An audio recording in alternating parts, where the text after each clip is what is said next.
പാലക്കാട് യാക്കരയിൽ വിദ്യാർത്ഥികൾ നൽകിയ അപേക്ഷകൾ കുറ്റിക്കാട്ടിൽ കണ്ടെത്തിയ സംഭവത്തിൽ ധനസഹായം അനുവദിച്ചു. ഉപേക്ഷിക്കപ്പെട്ട നിലയിൽ കണ്ടെത്തിയ 15 അപേക്ഷകരിൽ 11 പേർക്കായി 45,000 രൂപ അനുവദിച്ചു.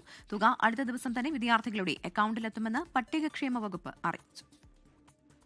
ചൊവ്വാഴ്ചയാണ് വിദ്യാർത്ഥികൾക്കായുള്ള സർക്കാർ ധനസഹായത്തിനായുള്ള അപേക്ഷകൾ കുറ്റിക്കാട്ടിൽ ഉപേക്ഷിച്ച നിലയിൽ കണ്ടെത്തിയത്.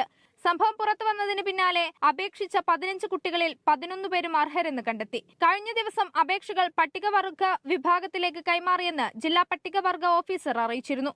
പിന്നാലെയാണ് കുട്ടികൾക്ക് ധനസഹായം അനുവദിച്ചത്.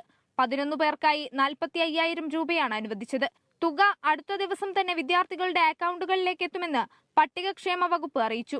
അതേസമയം അപേക്ഷകൾ കുറ്റിക്കാട്ടിൽ കണ്ടെത്തിയ സംഭവം ഗുരുതര വീഴ്ചയെന്നാണ് വിലയിരുത്തൽ.